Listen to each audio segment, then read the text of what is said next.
Julian Thorne looked at the digital guest list for the most important night of his life and did the unthinkable. With a single tap of his finger, he deleted his wife's name. He thought she was too plain, too simple, and too embarrassing to stand beside him at the billionaire's Vanguard Gala. He thought he was protecting his image. He had no idea he was signing his own death warrant. He didn't know that the woman waiting at home in sweatpants wasn't just a housewife. He didn't know that the entire gala wasn't organized for him, but by her. When the doors of the grand hall finally opened, Julian didn't just lose his reputation. He realized he had been living in the shadow of a queen. And tonight, the queen was coming for her crown. The air in the penthouse office of Thorne Enterprises smelled of espresso, expensive leather, and arrogance. Julian Thorne, a man who had recently graced the cover of Forbes under the headline, "The Future of Tech," stood by the floor-to-ceiling window overlooking the grey skyline of Manhattan. He adjusted his bespoke cuffs, the gold links catching the dull afternoon light. "Sir, the final guest list for the Vanguard Gala is being sent to the printer in 10 minutes, his executive assistant, Marcus, said. Marcus was a young man, efficient and observant, who had been with the company long enough to see the cracks in the foundation that Julian ignored. Julian turned, walking back to the mahogany desk. "Let me see it one last time." Marcus handed over the tablet. Julian scrolled through the names. It was a who's who of the global elite. Senators, oil tycoons from Texas, tech moguls from Silicon Valley, and European royalty. It was the night Julian had been working toward for 5 years. Tonight, he wasn't just attending. He was the keynote speaker. He was expected to announce the merger that would make him a billionaire 3 times over. His finger paused on one name near the top of the VIP list. Mrs. Ilara Thorne. Julian's lip curled slightly. A mixture of annoyance and embarrassment flared in his chest. He thought of Ilara. Sweet, quiet Ilara. The woman who wore oversized sweaters, who spent her days tending to her garden on their Connecticut estate, and whose idea of a wild night was baking sourdough bread. She was the woman who had supported him when he was a broke college student. Yes, she had paid the rent when his first startup failed, but that was then.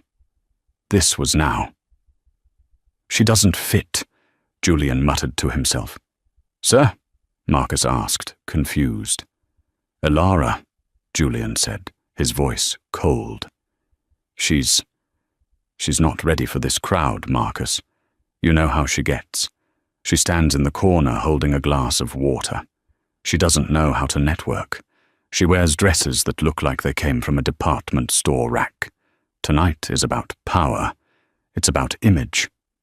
Julian thought about the woman waiting for him in the lobby of the Ritz-Carlton right now. Isabella Ricci. Isabella was a model-turned-brand ambassador. She was sharp, hungry, and breathtakingly beautiful in a way that demanded attention. She knew how to laugh at bad jokes, how to whisper in the ears of investors, and exactly how to look good on his arm for the paparazzi. "Delete her," Julian said. Marcus blinked, stunned. "Delete? Mrs. Thorne? Sir, she's your wife. It's the Vanguard Gala. It's customary for spouses to—" "I said delete her," Julian snapped, slamming the tablet down on the desk. "I am the CEO of this company, Marcus. I decide who represents us. Ilara is a liability tonight. I need to close the deal with the Sterling Group. If Arthur Sterling sees me with a housewife who can't discuss macroeconomics, he'll think I'm soft. Delete her name. Remove her security clearance. If she shows up, she doesn't get in." Marcus hesitated, a look of deep discomfort crossing his face. He liked Ilara. She remembered his birthday when Julian didn't. She sent soup when he was sick. But he needed this job. "As you wish, Mr. Thorne," Marcus said, quietly, tapping the screen. Ilara Thorne Deleted. Good. Julian straightened his tie, checking his reflection. I'll tell her the event was made, men only for the board members. She's gullible, she'll believe it. He grabbed his jacket and headed for the door. Send the car around for Miss Ricci. She's accompanying me tonight. Julian walked out of the office, feeling lighter. He felt powerful. He had trimmed the fat. He was ready to conquer the world. He had no idea that the notification of the deletion didn't just go to the event organizers. It went to a secure, encrypted server in a basement office in Zurich, a server owned by the holding company that secretly owned the majority share of Thorn Enterprises. And 5 minutes later, in the garden of their Connecticut estate, Elara Thorn's phone buzzed. Elara Thorn wiped the soil from her hands onto her apron. She was 32, with soft features and eyes the color of polished hazelnut. To the outside world and to her husband, she was Elara the homemaker, the orphan who got lucky marrying a rising star, the quiet woman who was content to stay in the background. She picked up her phone from the patio table. It was a secure alert. Alert: VIP guest access revoked. Name: Elara Thorn. Authorized by Julian Thorn. Elara stared at the screen. She didn't cry. She didn't gasp. She didn't throw the phone. Instead, the warmth in her eyes vanished, replaced by a chill that was absolute and terrifying. She swiped the notification away and opened a different app, one that required a fingerprint, a retinal scan, and a 16-digit passcode. The screen turned black, displaying a gold crest. The Aurora Group. The Aurora Group was a venture capital firm so exclusive it didn't have a website. It controlled shipping lines, pharmaceutical patents, and tech startups. 5 years ago, when Julian's first company was drowning in debt, the Aurora Group had swooped in with an anonymous injection of $50 million. Julian thought he had impressed a group of faceless Swiss investors. He never knew that Aurora was Elara's middle name. He never knew that the money he spent, the penthouse he lived in, and the genius reputation he built was all carefully orchestrated by the woman he had just deleted from a guest list because she was too plain. Elara pressed a contact named simply the Wolf. Mrs. Thorn, a gravelly voice answered immediately. It was Sebastian Vane, the head of legal and security for Aurora. We received the deletion log. Is it an error? No, Sebastian, Elara said, her voice changing. Gone was the soft, submissive tone she used with Julian. Her voice was now crisp, commanding, and dripping with authority. It appears my husband believes I am a liability to his image. Shall we cancel the funding for the merger? Sebastian asked. We can pull the plug on the Sterling deal within the hour. Thorn Enterprises will be bankrupt by midnight. No, Elara said, walking into her house. She untied her apron and let it drop to the floor. That's too easy. He wants an image. He wants power. I'm going to give him a lesson in power. She walked up the grand staircase, her footsteps echoing. Is the dress ready? The custom Givenchy. It arrived from Paris this morning, madam. It's in the vault. Good. And the car? The prototype Rolls-Royce is fueled and waiting at the hangar. Driver is on standby. Excellent. Elara reached her bedroom. She looked at the photo on the nightstand, a picture of her and Julian from 5 years ago. He looked adoringly at her then. Now, he looked through her. He had fallen in love with the money and the fame, forgetting who had given him the map to find them. Sebastian, she said into the phone. Yes, ma'am? Change my designation on the Gala guest list. I'm not going as wife of Julian Thorn. How shall I list you? Elara walked into her massive walk-in closet. She pushed aside the row of modest floral dresses Julian liked her to wear. She pressed a hidden panel in the wall. The back of the closet slid open, revealing a climate-controlled room filled with high-fashion couture, diamond sets worth millions, and deeds to properties Julian didn't even know existed. "List me," Ilara whispered, a dangerous smile touching her lips, as the chairman. It's time Julian met his boss. The Vanguard Gala was held at the Metropolitan Museum of Art. The steps were draped in a crimson carpet, flanked by velvet ropes and hundreds of screaming paparazzi. Flashbulbs popped like lightning storms as limousines deposited the world's wealthiest people. Julian Thorne stepped out of a black Mercedes Maybach. He looked impeccable in a Tom Ford tuxedo, but the cameras weren't pointed at him immediately. They were pointed at the woman on his arm. Isabella Ricci was wearing a dress that was barely there, a shimmering silver gown with a slit that went up to her hip and a neckline that plunged dangerously low. She looked like a movie star. She soaked in the attention, blowing kisses to the press. "Julian! Julian!" a reporter from Vanity Fair shouted. "Over here! Who is the stunning lady?" Julian smiled, the smile of a man who thought he had won the lottery. He placed a possessive hand on Isabella's waist. "This is Isabella. She's consulting for Thorne Enterprises on our new branding." "Where is your wife, Ilara?" another reporter yelled. "We heard she was coming." Julian's face didn't twitch. He had practiced the lie in the car. He adopted a look of solemn concern. "Ilara is, unfortunately, under the weather tonight. She sends her regrets. Honestly, this high-paced world isn't really her scene. She prefers the quiet of home." "Is it true the Sterling merger is happening tonight?" "You'll have to wait for the keynote speech," Julian winked, guiding Isabella up the stairs.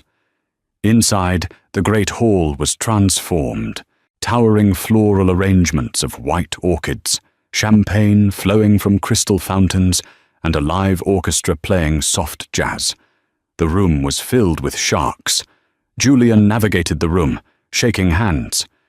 "Julian, my boy," a booming voice echoed. It was Arthur Sterling, the man Julian needed to impress. Sterling was 60, grey-haired, and built like a linebacker. He was the CEO of Sterling Industries. "Arthur?" Julian shook his hand firmly. "Wonderful evening." Arthur looked at Isabella, then back at Julian. His eyebrows knitted together. "I thought Ilara was coming. I was looking forward to meeting her. My wife is a big fan of her. Charitable work." Julian laughed nervously. "Charitable work? Ilara mostly just gardens?" "No, she's sick. Migraine. Terrible thing. This is Isabella, my, creative director." Arthur Sterling didn't smile. He looked at Isabella, who was checking her makeup in the reflection of a spoon, and then looked at Julian with a strange mix of pity and suspicion. "I see. Well, the board of the Aurora Group is sending a representative tonight to oversee the signing. A special guest. Did you know?" Julian paused. "Aurora. They usually just send lawyers. Who is it?" "I don't know." Arthur lowered his voice. "But rumors say the chairman is coming in person. No one has ever seen him. They say he holds the deed to half of Manhattan." Julian felt a thrill of excitement. If he could impress the chairman of the Aurora Group, his power would be absolute. "I'll make sure to charm him, whoever he is." "I'm sure you will," Arthur said dryly, moving away. Julian grabbed a glass of champagne and turned to Isabella. "Did you hear that? The chairman is coming. This is it, Bella. After tonight, I won't just be rich. I'll be untouchable." Isabella giggled, running a finger down his lapel. "You're already a king, baby. Forget about that boring wife of yours. Tonight is our coronation." Suddenly, the music stopped. The murmur of the crowd died down. The massive oak doors at the top of the grand staircase, which had been closed, began to rumble. The head of security for the gala stepped into the middle of the room with a microphone. He looked nervous. "Ladies and gentlemen," his voice boomed, Please clear the center aisle. We have a priority arrival." "Who could it be?" Isabella whispered. "The president?" Julian scoffed. "Probably the chairman of Aurora. Watch this. I'm going to be the first to shake his hand." Julian stepped forward, dragging Isabella with him, positioning himself right at the base of the stairs. He wanted the photo op. The CEO of Thorn Enterprises greeting the mysterious investor. The doors groaned open. But it wasn't an old Swiss banker in a suit who stepped out. The silhouette was feminine. The figure stepped into the light. A collective gasp rippled through the room, so loud it sucked the oxygen out of the air. The woman standing at the top of the stairs was wearing a gown of midnight blue velvet, encrusted with real crushed diamonds that caught the chandelier light like a galaxy. It was regal, imposing, and utterly breathtaking. Her hair, usually tied in a messy bun, was cascading in sleek Hollywood waves. Around her neck sat the heart of the ocean, or a sapphire so large it looked like it. She didn't look down. She looked straight ahead, with eyes like cold steel. Julian dropped his champagne glass. It shattered on the floor, spraying shards over Isabella's shoes, but neither of them noticed. Julian squinted. His brain couldn't process what he was seeing. It looked like Ilara, but it couldn't be. Ilara was at home. Ilara was plain. Ilara was deleted. The woman began to descend the stairs. Every step was calculated. Every movement screamed power.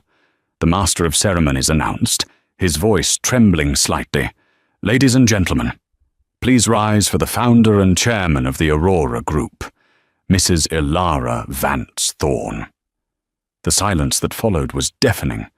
Julian felt his knees buckle. Isabella looked at him, eyes wide. "I thought you said she was a housewife." Ilara reached the bottom of the stairs. She stopped 3 feet in front of Julian. She didn't look at him. She looked through him, directly at Arthur Sterling, who was bowing his head in respect. Then, slowly, she turned her gaze to her husband. "Hello, Julian," she said. Her voice was amplified by the acoustics of the room, smooth and deadly. "I believe there was a mistake with the guest list. You seem to have erased me. So I decided to buy the venue." The flashbulbs were blinding, but Julian felt like he was standing in pitch darkness. The air in the grand hall had grown thick, suffocating. He looked at Ilara. No, this wasn't Ilara. This was a stranger wearing his wife's face. The Ilara he knew wore cotton pajamas and smelled of vanilla. This woman smelled of oud wood and cold, hard cash. She stood taller, her posture regal, her chin tilted up as if the world were waiting for her permission to spin. "Buy the venue?" Julian stammered, his confident CEO voice reduced to a pathetic squeak. "Ilara, what are you talking about? You're hallucinating. You need to go home. You're embarrassing yourself." He reached out to grab her arm, a reflex of control he had used 1,000 times before. Before his fingers could graze the velvet of her gown, a massive hand intercepted his wrist. It was Sebastian Vane, the man Julian thought was just a faceless lawyer for the Aurora Group. In person, Sebastian was 6'4", with a scar running through his eyebrow and a grip like a hydraulic press. "I wouldn't touch the chairman if I were you, Mr. Thorn," Sebastian growled, his voice low enough that only they could hear, but menacing enough to make Julian flinch. Isabella Ricci, sensing her moment in the spotlight was fading, stepped forward. She flipped her hair, trying to regain control of the narrative. "Oh, please, this is ridiculous. Julian, tell your little housewife to go back to her gardening. This is a business gala, not a costume party. Who does she think she is? Crashing our night." Ilara finally shifted her gaze to Isabella. She didn't look angry. She didn't look jealous. She looked at Isabella the way a scientist looks at a bacteria sample in a petri dish, mildly interesting, but ultimately insignificant. "Isabella Ricci," Ilara said, her voice calm. "Former runway model for Versace. Dropped in 2021 for unprofessional conduct. Currently barely making rent on a studio apartment in Soho, which, incidentally, is owned by a subsidiary of the Aurora Group." Isabella's jaw dropped. "How do you—" "I know everything, my dear," Ilara said, stepping closer. "I know you've been charging your Uber rides to Julian's corporate card. I know you're wearing a loner dress that has to be returned by 9 a.m. tomorrow. And I know you think you've caught a big fish." Ilara glanced at Julian, a flicker of amusement in her eyes. "But you didn't catch a whale, Isabella. You caught a remora, a parasite attached to a much larger host." Ilara turned her back on them, facing the crowd of stunned billionaires. "Arthur," she said, extending a hand to Arthur Sterling. Arthur Sterling, the titan of industry, didn't hesitate. He took her hand and kissed the ring, a sapphire signet ring with the Aurora crest. "Madam Chairman, I had heard rumors the Aurora Group was led by a woman, but I never suspected. Well, it is an honor." "The honor is mine, Arthur," Ilara smiled, a dazzling professional smile that Julian had never seen. "I apologize for the delay. My husband seemed to have misplaced my invitation. Shall we proceed to the main table? We have a merger to discuss." But I'm the keynote speaker," Julian shouted, desperation clawing at his throat. "This is my company, Thorn Enterprises." Ilara paused. She turned her head slightly over her shoulder. "Is it Julian?" she asked softly. "Who paid off your initial loans? Aurora. Who bought the patents for your tech? Aurora. Who covers the insurance policies? Aurora. You are the face, Julian. A handsome face, I'll admit. But I am the spine. And tonight, I think it's time for a spinal tap." She walked away, arm in arm with Arthur Sterling, the crowd parting for her like the Red Sea. Julian was left standing at the foot of the stairs, the shards of his broken champagne glass crunching under his polished shoes. The dinner service was an exercise in torture for Julian. Usually he sat at the head of the table, the center of attention. Tonight, the seating chart had been digitally rearranged in real time. Ilara sat at the head of the platinum table, flanked by Arthur Sterling and the Senator of New York. Julian found his name card at table 42. It was near the kitchen doors. Isabella had vanished. The moment she realized Julian wasn't the power player, she had slipped away into the crowd, likely looking for a new target. Julian was alone. He watched from across the room as Ilara laughed at something Arthur said. She looked radiant. She was drinking vintage Pinot Noir, a wine Julian had told her was too complex for her palate just last week. She was speaking fluent French to the diplomat on her left. Julian didn't even know she spoke French. He couldn't take it anymore. Fueled by humiliation and 3 glasses of whiskey, Julian stood up and marched across the room. The murmuring stopped as he approached the head table. "Enough!" Julian slammed his hand down on the white tablecloth, rattling the silverware. "Stop the act, Ilara. You've had your fun. You've embarrassed me.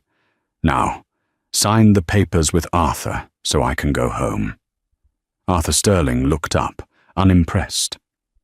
"Julian, we are in the middle of a discussion about global supply chains, something you struggled to explain in our last meeting." "She doesn't know anything about supply chains," Julian spat, pointing a shaking finger at his wife. "She sits at home and plants hydrangeas. I built this company. Me! I worked 18-hour days." Ilara set her wine glass down. The sound of the glass touching the table echoed in the silent hall. "You worked 18-hour days?" Ilara asked quietly. "Let's clarify that, shall we? You spent 4 hours in the office. You spent 3 hours at lunch. You spent 2 hours at the gym. And you spent the rest of the time entertaining clients like Isabella. That's a lie, is it? Ilara gestured to the massive screen behind the stage, usually reserved for the keynote presentation. She pressed a button on a small remote concealed in her hand. The screen flickered to life. It wasn't a PowerPoint about profits. It was a series of financial documents. These, Ilara narrated, her voice projecting clearly, are the unauthorized withdrawals from the Thorn Enterprises R&D Fund. $2 million transferred to an offshore account in the Caymans. $1 million spent on a consulting fee to a shell company owned by Miss Ricci. The crowd gasped. This was corporate embezzlement. This was prison time. And this, Ilara clicked the button again. A video played. It was security footage from Julian's office. The audio was crisp. Julian's voice on the recording. I don't care about the safety protocols. Just bypass the regulations. If the battery explodes, we'll blame the supplier. I need the stock price to hit $400 by the Gala so I can cash out and divorce Ilara.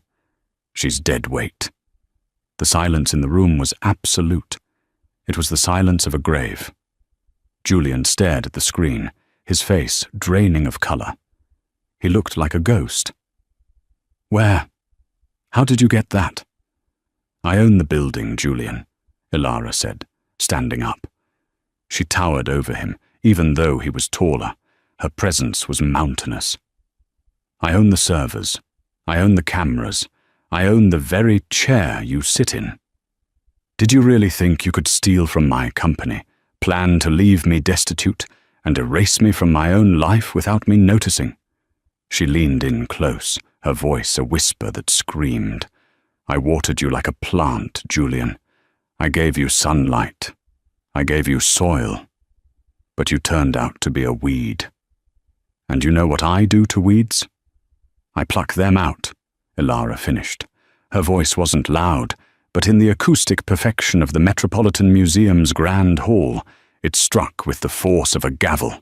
The room, filled with the titans of industry, was frozen in a tableau of shock. Waiters stopped pouring wine. The string quartet, sensing the violence in the air, had lowered their bows.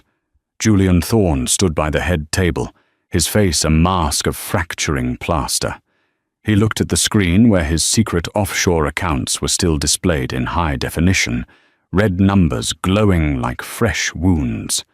He looked at Arthur Sterling, whose face had turned a shade of purple, usually reserved for bruised fruit.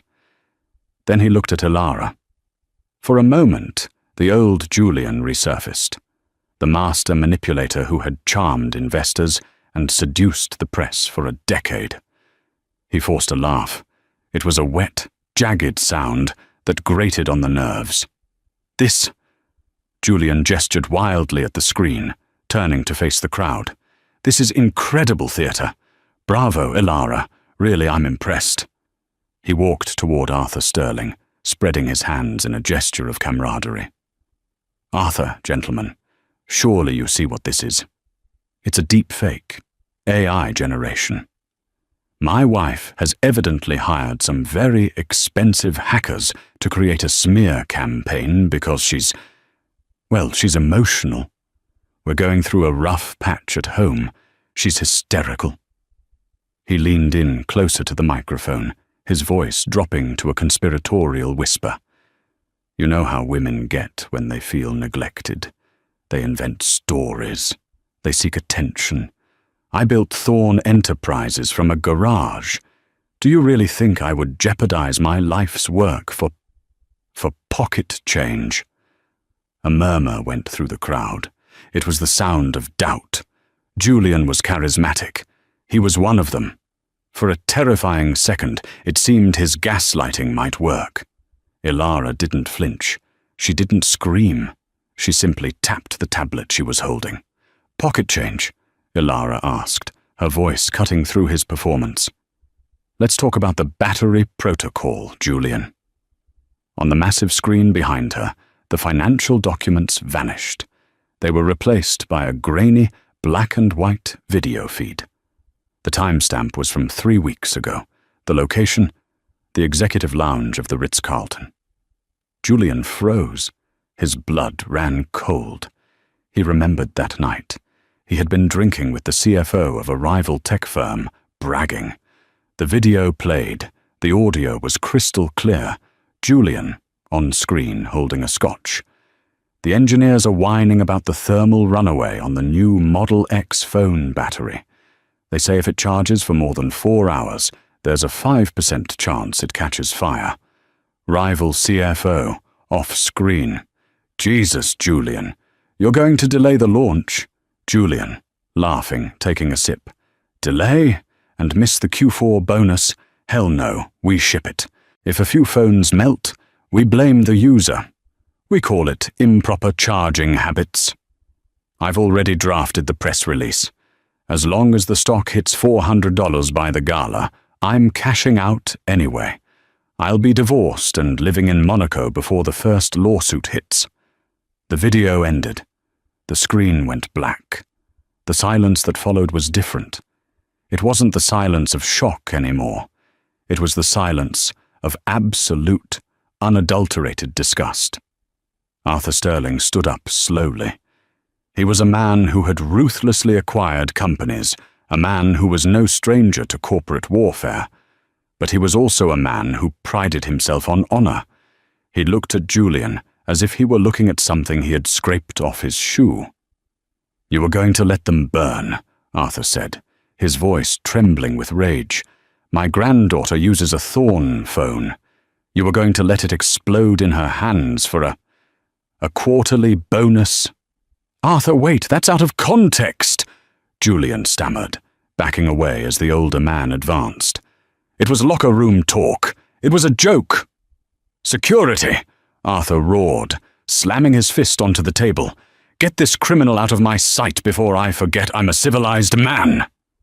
2 uniformed guards stepped forward from the shadows, but Alara raised her hand. They stopped instantly. She was the commander-in-chief tonight. Not yet, Alara said softly. She walked around the table, the train of her midnight blue gown sweeping across the floor. She approached Julian. He was trembling now, sweat beading on his forehead, ruining his makeup. You called me hysterical, Julian, Alara said, standing toe-to-toe with him. You said I was emotional. But look at the facts. I saved the company you tried to destroy. I protected the customers you viewed as collateral damage. I am the only reason you aren't already in handcuffs. Alara, please. Julian's voice cracked, shifting instantly from arrogance to pathetic begging. He grabbed her hand, his palms clammy. Alara, baby, listen to me. I was drunk. I didn't mean it. The stress, the pressure, it broke me. You know me. I'm your husband. We're a team. Remember the cottage? Remember our vows? He fell to his knees, sobbing theatrically, clutching the fabric of her dress. I'll fix it. I'll fire Isabella. I'll donate the money. Just don't let them take me. Don't ruin me. I love you, Alara. I've always loved you. The crowd watched, mesmerized. It was a pathetic display. The king of tech was on his knees, weeping into velvet. Alara looked down at him. Her face was unreadable. For a fleeting second, a memory flashed in her mind. Julian bringing her soup when she had the flu, years ago. Julian holding her hand at her mother's funeral. But then, she looked at the screen again. She saw the timestamp. 3 weeks ago. While he was planning to let phones explode, she had been planning his birthday party. She gently, but firmly, pulled her dress from his grip. You don't love me, Julian, she said, her voice filled with a profound, final sadness. You love the way I make you look. You love the safety net I provide. But you cut the net. She turned to Sebastian Vane, the imposing head of security who had been waiting in the wings like a gargoyle. Mr. Vane? Yes, Madam Chairman? Remove him. Sebastian stepped forward, grabbing Julian by the upper arm. It wasn't a gentle escort. It was a vice grip. Julian yelped. No, get off me! I'm the CEO! You work for me! Julian screamed, thrashing as Sebastian and another guard dragged him backward toward the grand exit. Elara, tell them to stop. I own this company. I own 51%. Elara picked up the microphone from the podium. She didn't shout. She spoke clearly, addressing his retreating figure. Actually, Julian, she said, Clause 14, Section B of the Founding Charter. In the event of gross negligence or criminal intent by the CEO, the primary investor retains the right to invoke the clean slate protocol. The what? Julian screamed, digging his heels into the red carpet. Sebastian, Elara commanded. Execute protocol. Sebastian tapped his earpiece. Execute. At that exact moment, Julian's phone, which was in the breast pocket of his tuxedo, began to vibrate violently. It wasn't just a call. It was a cascade of notifications. Julian managed to rip his arm free for 1 second. He pulled out his phone, desperate to call his lawyer. He stared at the screen. Notification. Face ID not recognized. Notification. Apple Pay. Card declined. Notification. American Express. Account closed by issuer. Notification. Tesla key. Access revoked. Notification. Penthouse smart lock. User. Julian. Deleted. What are you doing? Julian shrieked, staring at the device as it essentially turned into a brick in his hands. My accounts! My car! Everything you have, Elara said, her voice echoing through the hall, was leased in the company's name. The car, the apartment, the credit cards, even the phone in your hand. Julian looked up, terror in his eyes. But my money, my personal savings. Your personal savings were transferred to the Cayman Islands, Elara reminded him, which, thanks to the Patriot Act and the evidence of fraud I just uploaded to the FBI server 3 minutes ago, have been frozen pending a federal investigation. The color drained from Julian's face so completely he looked like a corpse. You called the feds? I didn't have to call them, Elara said, gesturing to the back of the room. They were on the guest list. I just undeleted them. At the back of the hall, 4 men in windbreakers with FBI printed on the back stepped forward. They had been waiting for the evidence to be public. Julian's legs gave out. He went limp. The security guards didn't struggle anymore. They simply dragged him. As he was hauled past the tables of his former peers, people he had laughed with, drank with, plotted with, they turned their backs, one by one. It was a wave of rejection. No one looked at him. He was already a ghost. At the massive oak doors, Julian found one last reserve of venom. He twisted his neck, his face contorted into a mask of pure hatred. You're nothing without me, he screamed, his voice cracking, raw and ugly. You can't run this. You're just a gardener. You're just a housewife. You'll burn this company to the ground in a week. Elara stood alone on the stage. The spotlight hit her, making the diamonds on her neck blaze like stars. She looked at the man she had wasted 10 years on. She didn't look angry anymore. She looked powerful. I am not a housewife, Julian, she said into the microphone, her voice calm, resonant, and final. She paused, letting the words hang in the air. I am the house, and the house always wins. The heavy doors slammed shut, cutting off Julian's final scream. For 3 seconds, there was silence. Then, Arthur Sterling began to clap. It was a slow, rhythmic clap. Then the senator joined in. Then the models. Then the waitstaff. Within moments, the entire Metropolitan Museum of Art was shaking with thunderous applause. It wasn't polite applause. It was a roar of approval. Elara didn't smile. She didn't bow. She simply nodded to Marcus, her assistant. "Clean up this mess," she whispered, gesturing to the shattered champagne glass on the floor where Julian had stood. "And serve the dessert. I believe we have a merger to sign." 6 months later. The autumn rain in Manhattan was relentless, turning the city into a blur of grey steel and neon lights. But inside the penthouse office of the newly christened Aurora Thorn Industries, the atmosphere was warm, vibrant, and ruthlessly efficient. Elara Thorn sat behind a desk that was more of a command station than a piece of furniture. It was carved from a single slab of white marble, cool to the touch, devoid of the clutter that had once plagued Julian's workspace. Gone were the ego-stroking magazine covers and the useless accolades.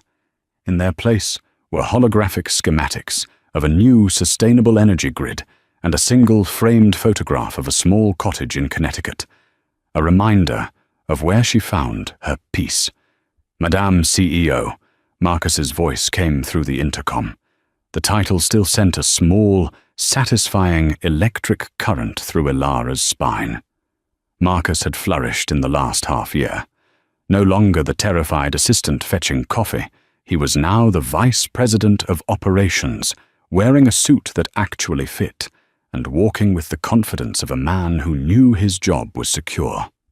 "Yes, Marcus," Elara replied, swiping a profit projection off her screen. "The legal team is here, and he has arrived." Elara paused. Her hand hovered over the digital stylus. She had known this day was coming, the finalization of the divorce proceedings. It was a formality, really. The prenuptial agreement, combined with the overwhelming evidence of Julian's corporate embezzlement and infidelity, meant there was very little to discuss. But Julian, in a last-ditch effort to salvage his ego, had demanded an in-person meeting to sign the final dissolution of partnership papers. "Send them in," Elara said, her voice steady. "And Marcus?" "Yes, ma'am?" "Have security on standby. Not in the room, just outside. I don't want a scene, but I won't tolerate a circus." "Understood. They are on their way up." Elara stood and walked to the window. The view was the same one Julian had looked out of the night he deleted her name. But the city looked different now. It didn't look like a kingdom to be conquered. It looked like a complex machine that she was finally running correctly. Since taking over, stock prices had surged 45%. The Julian Thorn innovation that the media used to praise turned out to be a bottleneck. Without his micromanagement and fear-mongering, the engineers were finally free to create. The elevator doors chimed. Elara turned. Her lawyer, a sharp-witted woman named Catherine Pierce, who was known in legal circles as the Guillotine, entered first. And then, trailing behind her like a ghost, haunting his own grave, came Julian. The transformation was shocking, even to Elara. 6 months ago, Julian Thorn had been the picture of vitality. He had glowed with the sheen of expensive moisturizers, personal trainers, and the arrogance of a man who had never heard the word no. The man standing before her now looked hollowed out. His suit was off the rack, ill-fitting at the shoulders and slightly frayed at the cuff. His hair, once perfectly coiffed, was thinning and dull. But it was his eyes that told the real story. The fire was gone. In its place was a muddy mixture of resentment, exhaustion, and a desperate, clawing hope. "Elara," Julian said. His voice cracked.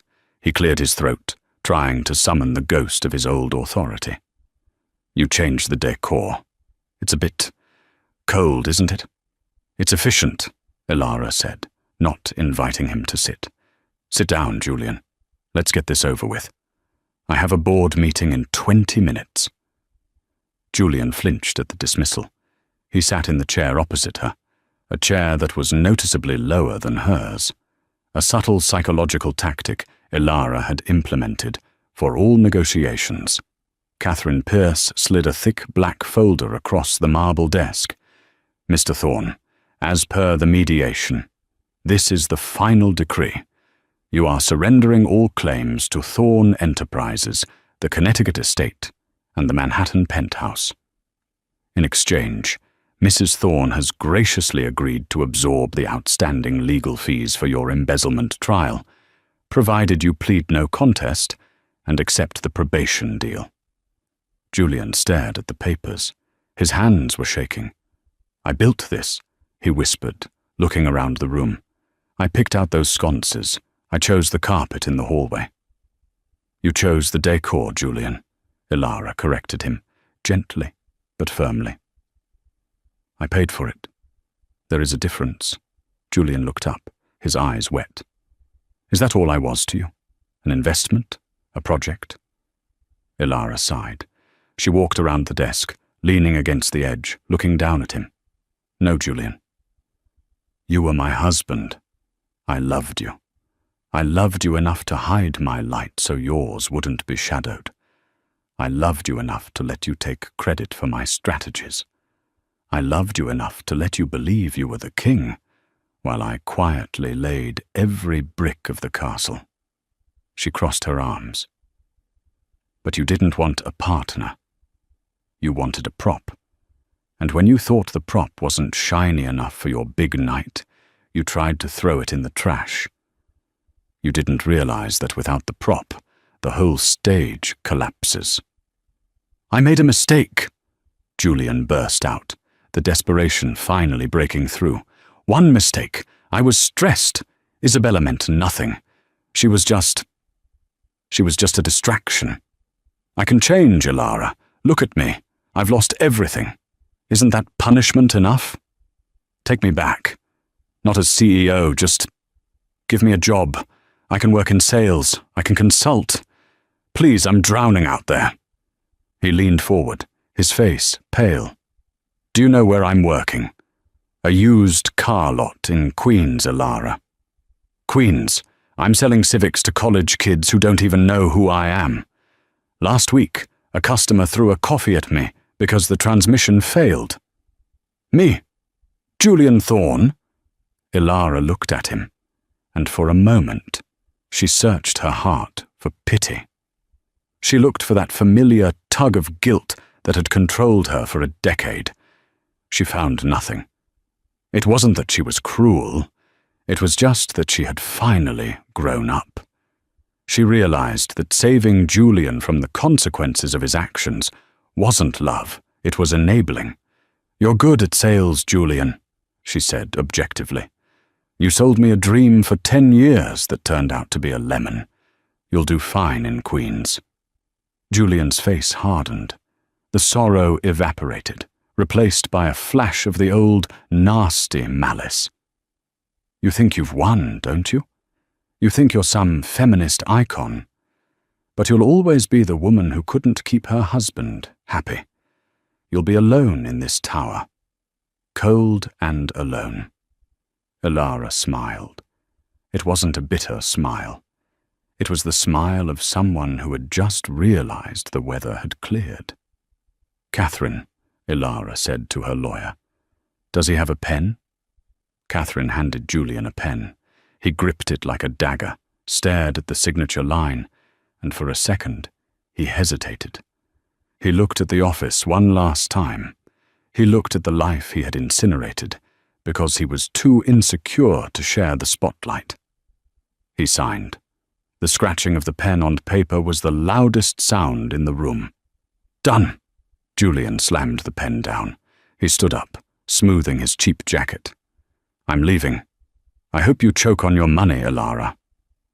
Goodbye, Julian, Ilara said, turning her back to him to look out the window again. She heard his footsteps retreat. She heard the heavy oak door open and close. And then, silence. But it wasn't a lonely silence. It was a peaceful one. Catherine, Ilara said without turning around. Did the transfer go through? Yes, Madam Chairman. The moment he signed, the final trust fund payment was authorized. He doesn't know it yet, but you put $200,000 in an account for him. Why? After everything he said? Ilara watched the rain streak against the glass. Because I'm not him. I don't destroy people just because I can. That money will keep him off the street, but it won't buy him a way back in. It's a severance package for a failed employee. Nothing more. Catherine chuckled, gathering her files. You're a better woman than I am, Ilara. I would have let him starve. I'm not better, Ilara whispered to the glass. I'm just finished. Later that afternoon, the rain had stopped, leaving the city scrubbed clean and glistening under a breaking sun. Ilara stepped out of the lobby of Aurora Thorne Tower. Your car is ready, madame, the valet said, holding open the door of the silver Rolls-Royce. No, thank you, James, Ilara said, adjusting her scarf. I think I'll walk today. Walk, ma'am, but the paparazzi. Let them snap their pictures, Ilara said, putting on her sunglasses. I have nothing to hide. She walked onto the sidewalk, merging into the flow of New York City. For years she had walked with her head down, trying to avoid being noticed, trying not to embarrass Julian. Today, she walked with a stride that commanded space. She passed a newsstand. The cover of Business Weekly featured her face, not a side profile, not a blurry paparazzi shot, but a studio portrait she had commissioned. The headline read, The Silent Architect Speaks, How Ilara Thorne Saved a $1 billion Empire. She paused for a moment, looking at it. Beside the stack of magazines was a tabloid. The headline there was smaller, tucked in the corner. Fallen tech bro Julian Thorne. Spotted eating sandwich on curb. Ilara felt a vibration in her pocket. She pulled out her phone. It was a text from Arthur Sterling. Arthur, the European delegation is asking if you can fly to Paris next week for the summit. They want to discuss the clean energy patent. Also, my wife wants to know if you'd like to join us for dinner tonight. No business, just wine. Ilara typed back, Tell the delegation I'll be there. And tell your wife to open the good Cabernet. I'm bringing dessert. She put the phone away and turned a corner, entering Central Park. The noise of the city faded, replaced by the rustle of leaves. She made her way to the conservatory garden. 6 months ago, she had been a woman defined by who she was married to. She had been Julian's wife, a deletion on a guest list, an inconvenience. She stopped in front of a massive bed of blooming hydrangeas, blue, purple, and pink, exploding in a riot of color. She reached out and touched a petal. It was delicate, yet resilient. It had survived the winter to bloom in the sun. A young girl, maybe 20 years old, was sitting on a bench nearby, sketching the flowers. She looked up and saw Ilara. Her eyes went wide. Excuse me? The girl stammered.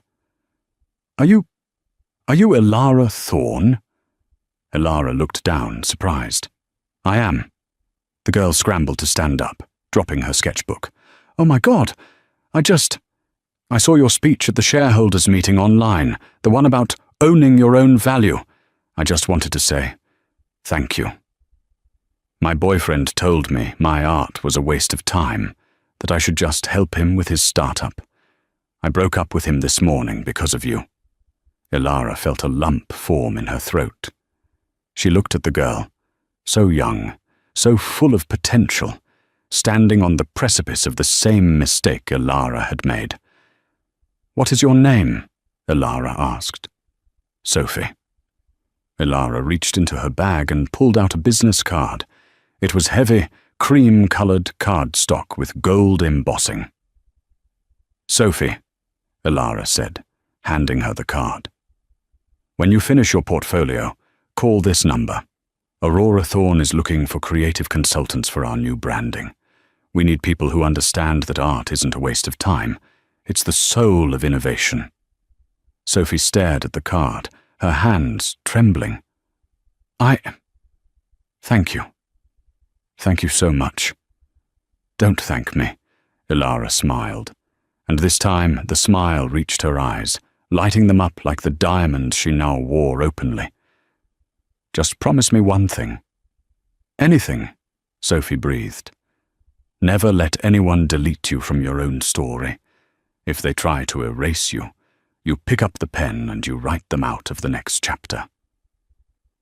Ilara turned and walked away down the winding path, the afternoon sun casting a long, strong shadow in front of her. She wasn't going home to an empty house. She was going home to a life that was finally, completely, and unapologetically full. Julian thought power came from a title, a suit, and a guest list. He learned the hard way that real power isn't loud. It doesn't need to shout to be heard. Real power is the quiet confidence of the person who holds the keys to the castle while everyone else is just renting a room. Ilara Thorne showed the world that you should never mistake silence for weakness, and you should never, ever delete the person who built your throne. What would you have done if you were Ilara? Would you have taken him back when he begged on his knees, or did he get exactly what he deserved? Let me know in the comments below.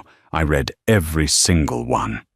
If you enjoyed this story of sweet revenge and justice, please hit that like button. It really helps the channel grow. And don't forget to subscribe and ring the notification bell so you never miss a story. We have a shocking new drama coming tomorrow that involves a cheating groom and a secret microphone. You won't want to miss it. Thanks for watching, and remember, be careful who you underestimate. They say in sickness and in health, but for Adrian Vance, those were just words on a contract he was ready to shred. While his wife, Eleanor, lay shivering on the floor, coughing until her vision blurred, Adrian wasn't calling an ambulance. He was silencing his phone to listen to the laughter of another woman. He thought Elena was a burden, a fading flower in his perfect garden. He thought he could discard her and replace her with someone younger, brighter, and healthier. But Adrian Vance forgot one thing. A woman who survives the fires of hell comes back not as ash, but as a diamond. And by the time he realized his mistake, she wasn't just surviving. She was standing next to the one man Adrian feared the most. The grand clock in the hallway of the Vance estate ticked loudly, each second echoing like a hammer against a nail. It was 11:45 p.m. Elena Vance sat at the head of a mahogany dining table that stretched out long enough to seat 20 people. Tonight, it was set for two. 2 crystal wine glasses, 2 bone china plates rimmed with gold, and a centerpiece of white lilies, Adrian's favorite, though he likely wouldn't remember that. The food, a slow-roasted duck prepared by their private chef hours ago, was now cold and congealed under the silver serving dome. Elena shivered, pulling her cashmere shawl tighter around her thin shoulders. The central heating was set to 75 degrees, yet the cold seemed to radiate from her bones outward. Elena looked up.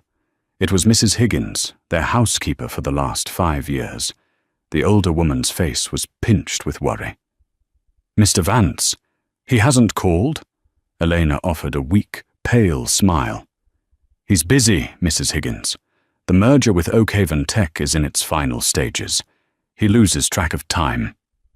"It is your 5th anniversary, Mrs. Vance," Mrs. Higgins said softly, stepping closer to pour warm tea into Eleanor's empty wine glass. Even a busy man has a calendar. Eleanor didn't reply. She couldn't defend him anymore, not when the evidence was carved into the hollows of her cheeks. 6 months ago, Elena had been diagnosed with a rare autoimmune disorder affecting her blood platelets. It drained her energy, left her bruised at the slightest touch, and required aggressive, exhausting treatments. Before the sickness, she had been Adrian's partner in every sense. They had built Vance Global together. She was the one who charmed the investors, who proofread the contracts, who smoothed over Adrian's jagged edges. But as her health declined, so did his affection. He didn't look at her with love anymore. He looked at her like she was a broken appliance he couldn't figure out how to return. The sound of the heavy oak front door unlocking shattered the silence. Elena straightened her spine, wincing at the ache in her joints. "He's here." Adrian Vance walked into the dining room. He was a striking man, tall, with hair the color of midnight and eyes like cold steel. He was wearing a bespoke Italian suit that cost more than most people's cars. He didn't look tired. He looked exhilarated, and he smelled, distinctly, of vanilla and expensive gin. He stopped, loosening his tie, and looked at the table. He didn't look at Elena. He looked at the cold food. "Why is the food still out?" Adrian asked, his voice devoid of warmth. "It smells stale." Elena stood up, using the table for support. "Happy anniversary, Adrian." Adrian paused, his hand halfway to unbuttoning his collar. He looked at her then, really looked at her. But there was no softness. His gaze swept over her pale skin, the dark circles under her eyes, the way her dress hung loosely on her frame. "Right," he said, checking his Rolex. "The 5th. I forgot." "I waited," Elena whispered. "I was working, Elena. Someone has to keep this empire running, since you decided to retire to the sickbed permanently." The cruelty of the remark was like a physical slap. "I didn't decide to get sick, Adrian. The doctors say if the treatment works, if, Adrian snapped, walking to the sideboard to pour himself a scotch. "I hear if every day. I come home to a hospital ward, Elena. It's depressing. Do you know how hard it is to close a billion-dollar deal and come home to this?" He gestured vaguely at her, as if her existence was the inconvenience. "I'm sorry my dying is inconveniencing your schedule," Elena said, a spark of her old fire igniting. Adrian slammed the glass down. "Don't be dramatic.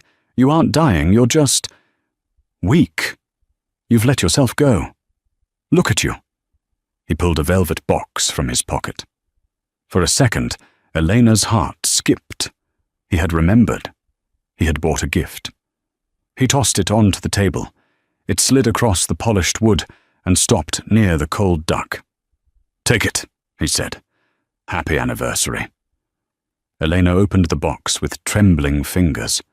Inside was a pair of diamond stud earrings. They were beautiful, objectively.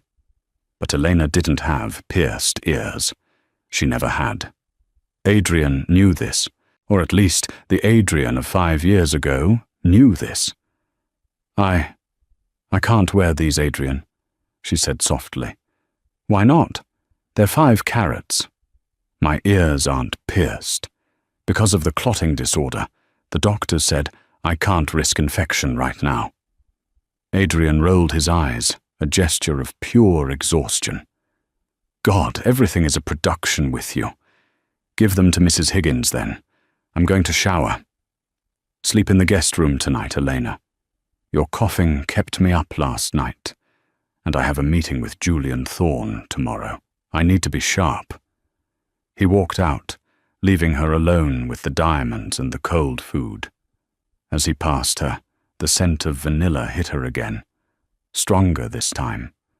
It wasn't a perfume she owned. Elena closed the velvet box. A single tear escaped, hot and stinging against her cold cheek. She realized then that the earrings weren't a mistake. They were a regift, a careless afterthought purchased for someone else, or perhaps rejected by someone else.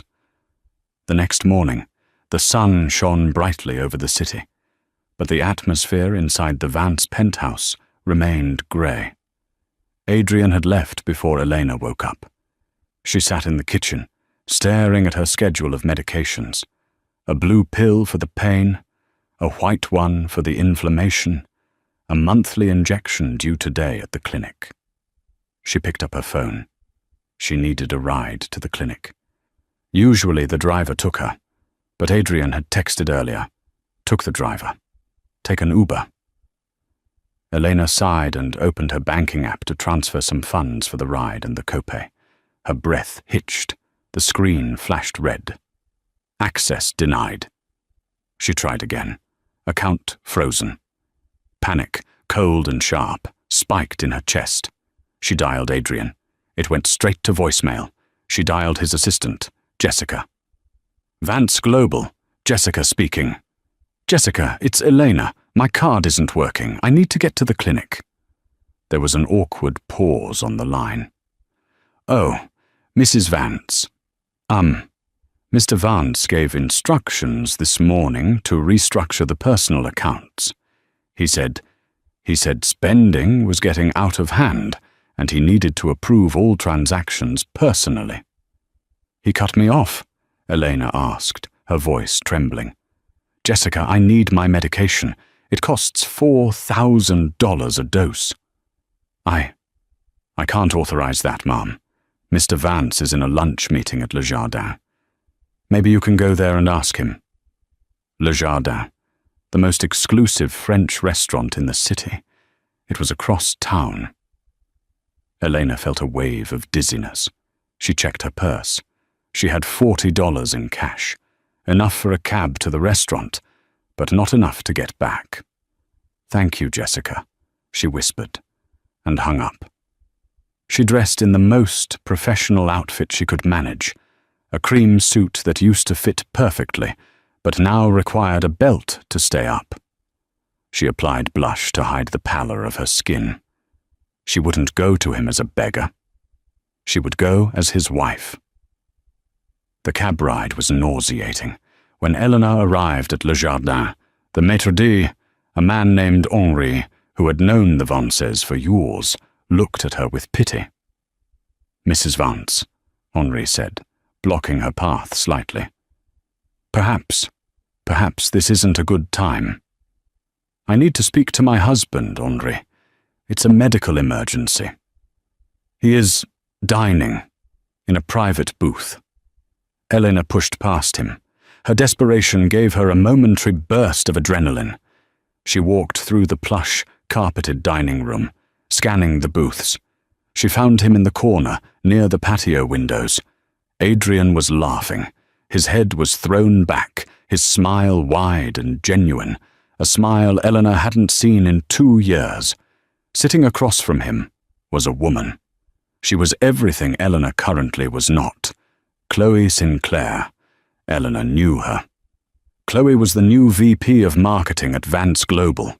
26 years old, glowing skin, vibrant red lipstick, and a laugh that sounded like wind chimes. She was wearing a sleeveless dress that showed off her tanned, healthy arms. And on her ears, Elena froze. The diamond studs, the ones Adrian had tossed on the table last night. Chloe was wearing them. Adrian reached across the table and took Chloe's hand. You're the only one who understands the vision, Chloe. Elena, she's stuck in the past. She's dead weight. Don't say that, Adrian, Chloe purred, though her eyes danced with triumph. She's sick.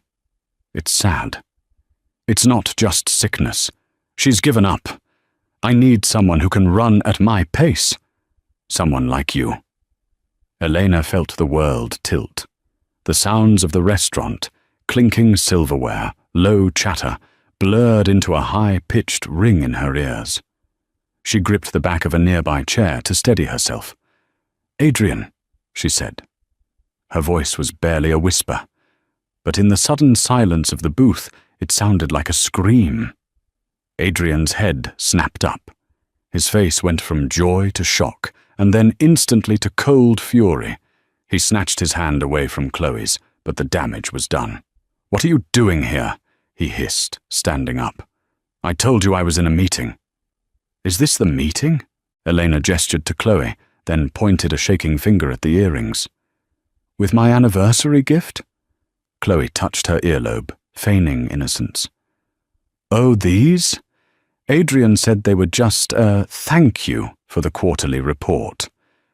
Go home, Elena, Adrian growled, stepping out of the booth to block her from the other diner's view. You're making a scene. You look like a ghost. You froze my accounts, Adrian. I can't get my treatment. We'll discuss finances at home, not here. I need the medicine now. I missed my appointment, Elena cried out. Adrian grabbed her arm. His grip was too tight. I said, go home. Stop acting like a charity case. I'll transfer the money tonight. Now get out before you embarrass me further.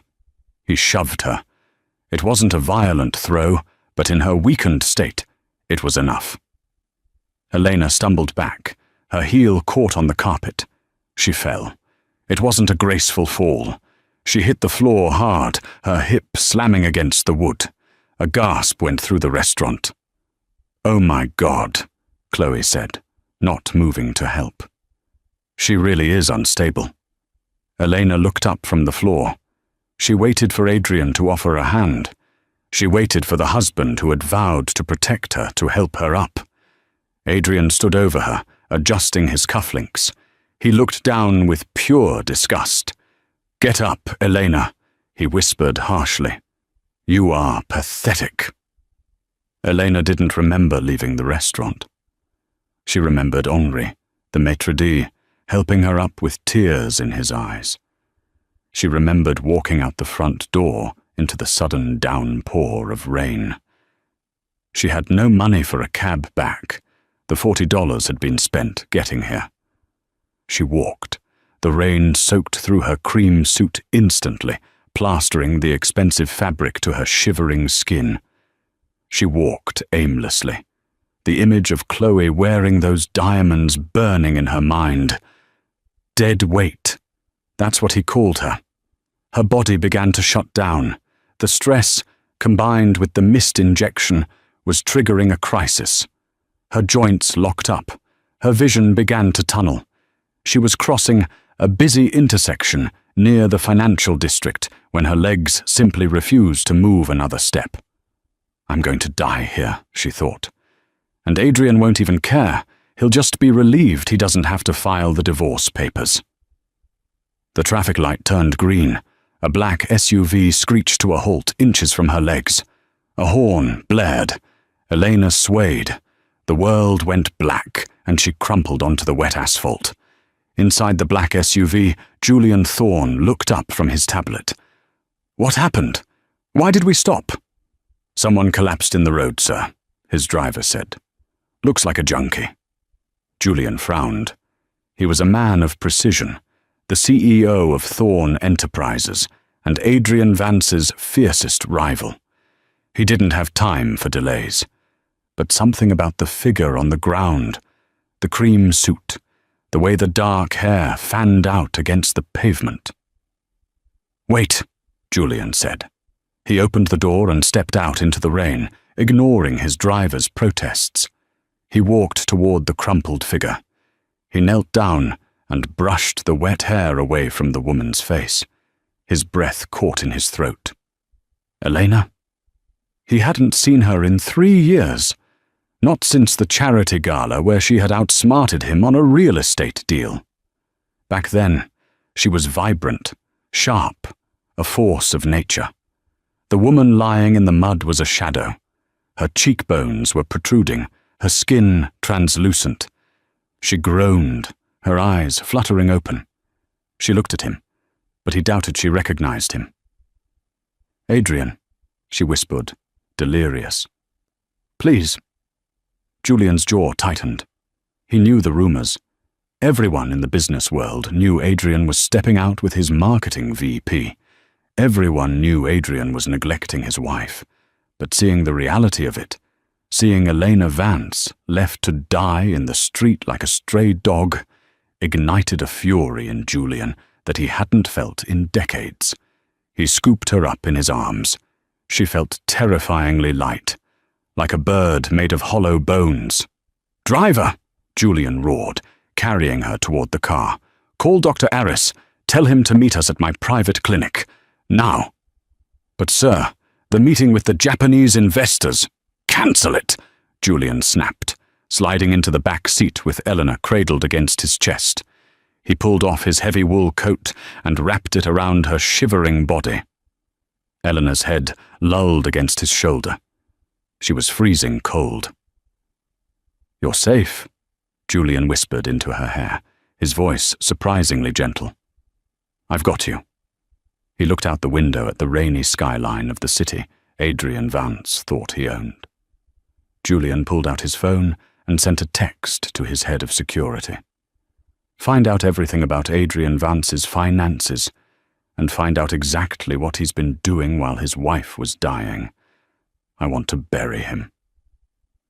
As the car sped away, Elena fell into a deep unconsciousness, leaving her old life on the wet pavement behind her. The first thing Elena felt was warmth. It wasn't the stifling, dry heat of the Vance estate's central heating, but a gentle, enveloping warmth, like sunlight trapped in a blanket. She blinked her eyes open. The ceiling above her was high and painted with a soft fresco of clouds, nothing like the stark white minimalism Adrian preferred. The steady, rhythmic beep, beep, beep of a heart monitor told her she wasn't in heaven, but she wasn't in a standard hospital room either. "She's awake." A deep voice rumbled from the corner of the room. Elena turned her head. Sitting in a leather armchair, reading a file with reading glasses perched on his nose, was Julian Thorne. Panic spiked in her chest. She tried to sit up, but a gentle hand pushed her back down. A doctor she didn't recognize was standing by the bed. "Easy, Mrs. Vance," the doctor said. "I'm Dr. Aris. You've been unconscious for 3 days. Your platelet count was critically low. You were in septic shock." 3 days? Elena looked at Julian. Why am I here?" Julian closed the file and took off his glasses. He looked tired, his shirt sleeves rolled up, revealing forearms that looked like they actually did manual labor, unlike Adrian's manicured limbs. "Because the hospital had a mandatory reporting policy for neglect," Julian said calmly, though his eyes were flinty. "And I didn't think you wanted the police knocking on Adrian's door just yet. So, I brought you to my private wing." "Adrian," Elena's voice cracked. "Does he know?" Julian stood up and walked to the bedside. He hesitated, then pulled out his phone. "I debated showing you this.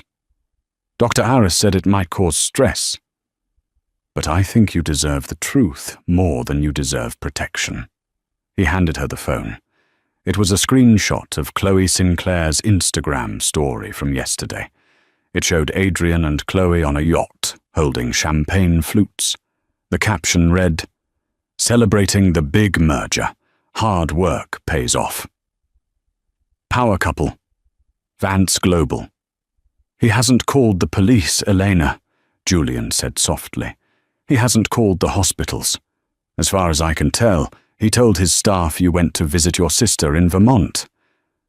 "I don't have a sister," Elena whispered, the phone shaking in her hand. "I know." The realization hit her harder than the car could have. Adrian hadn't just ignored her. He had erased her. To him, her absence wasn't a tragedy. It was a convenience.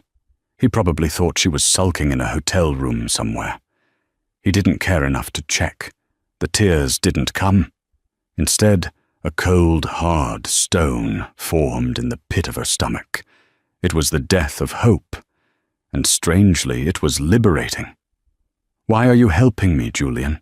she asked, her voice gaining a fraction of strength. "You hate Adrian. You've been trying to buy him out for a decade." "I do hate him," Julian admitted, a dark smirk playing on his lips. "But I have never hated you. In fact, I've admired you.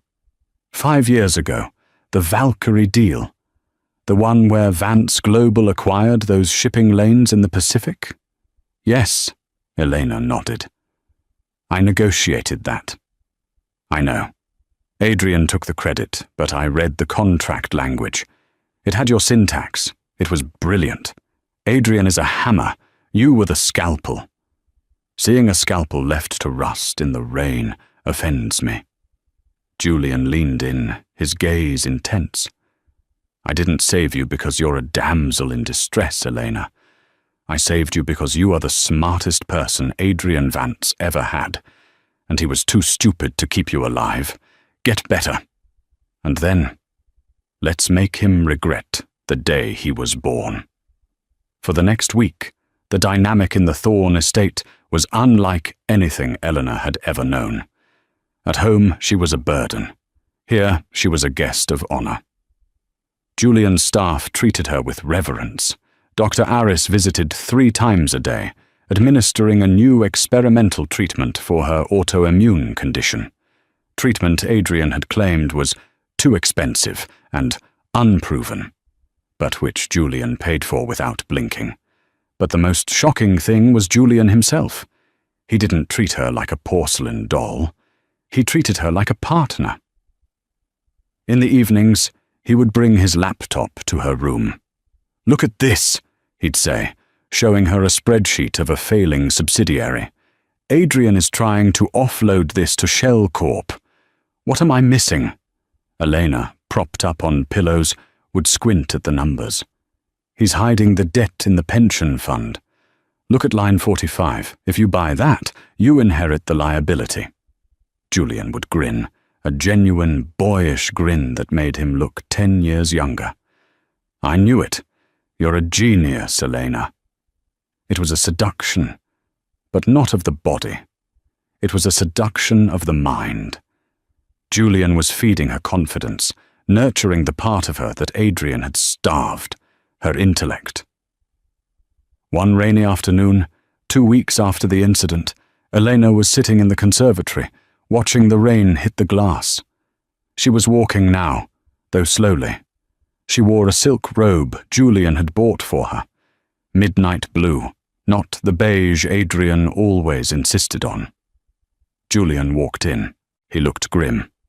"It's done," he said. "What is?" "I had my legal team serve the papers. Not divorce papers. Adrian would fight those just to be petty. I served him with a lawsuit for breach of fiduciary duty regarding your joint assets.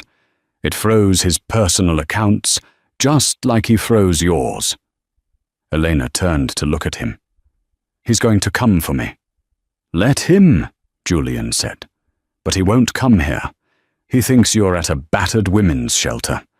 My lawyers leaked that misinformation. It makes him look bad, so he's avoiding the press. He's trapped, Elena.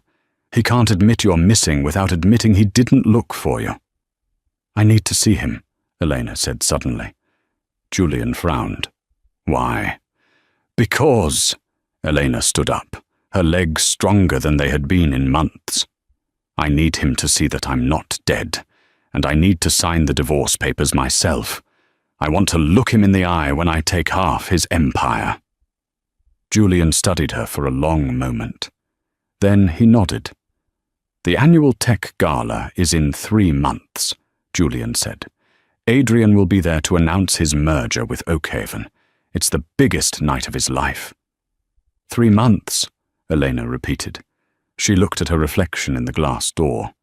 She was still thin, but the color was returning to her cheeks.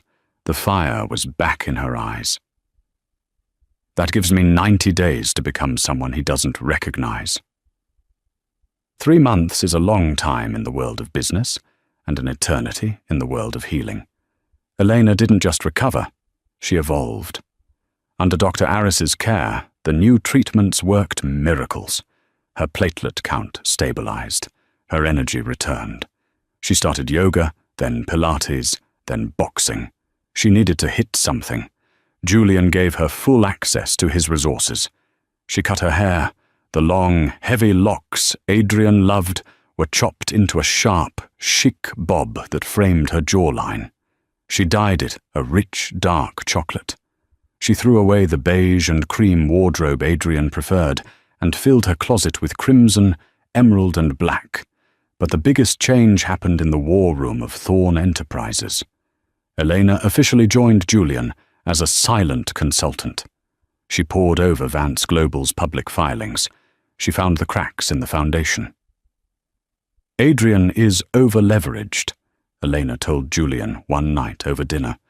They were eating in the kitchen, a domestic intimacy that had become natural between them.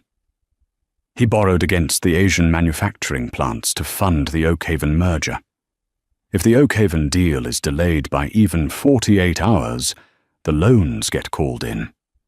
He'll be insolvent. Julian swirled his wine. And how do we delay the deal? Elena smiled. It was a smile that would have terrified Adrian. The environmental impact report for Oakhaven. It expires on the 15th. The Gala is on the 16th. Adrian fired the compliance officer who tracked those dates because he talked too much. Adrian doesn't know the permit is expiring. So, Julian leaned back, admiration glowing in his eyes. We just let it expire. We let him announce the merger on stage, Elena corrected. And then, right after the applause dies down, you announce that you've bought the debt from the bank that holds the Asian plants. Julian laughed softly. You are ruthless, Elena. I learned from the worst, she replied. As the gala approached, the tension in the city was palpable. Rumors were swirling about Adrian Vance. His perfect relationship with Chloe was showing cracks. Without Elena to manage his life, Adrian looked disheveled in paparazzi photos. Chloe was bored by the boardroom and spent his money faster than he could make it. The night of the gala arrived. It was held at the Metropolitan Opera House. The red carpet was swarming with reporters. Adrian Vance arrived in a limousine. He stepped out, forcing a smile. He looked thinner, his eyes darting around nervously. Chloe hung on his arm, wearing a dress that was too loud and too revealing for a corporate event. She was checking her reflection in her phone, ignoring the press questions. Mr. Vance, where is your wife? A reporter shouted. Elena is still recovering in the countryside, Adrian lied smoothly, though sweat beaded on his forehead. She sends her love. Inside the ballroom, the elite of the business world gathered. Adrian worked the room, but he was sweating. He needed this merger to close tonight. Suddenly, the room went quiet. The heavy double doors at the top of the grand staircase swung open. Julian Thorne stepped in. He looked impeccable in a tuxedo, radiating power and calm. But no one was looking at Julian. They were looking at the woman on his arm. She wore a gown of liquid gold that clung to every curve of her healthy, strong body. Her back was bare, her skin glowing. Her dark hair was sharp, her lips painted a deep blood red. She wore no jewelry except for a pair of vintage emerald earrings that matched her eyes. She didn't look like a victim. She looked like a queen. Adrian froze mid-sentence. He dropped his champagne glass. It shattered on the marble floor, but he didn't hear it. Who is that? Chloe asked, squinting. Is that a model? Adrian felt the blood drain from his face. No, he whispered, his voice trembling with a mixture of horror and sudden, agonizing desire. That's my wife. Elena and Julian began to descend the stairs. Every eye was on them. Elena locked eyes with Adrian across the room. She didn't flinch. She didn't look away. She smiled. It wasn't a warm smile. It was the smile of the executioner greeting the condemned. Julian leaned down and whispered in her ear, loud enough for the people nearby to hear.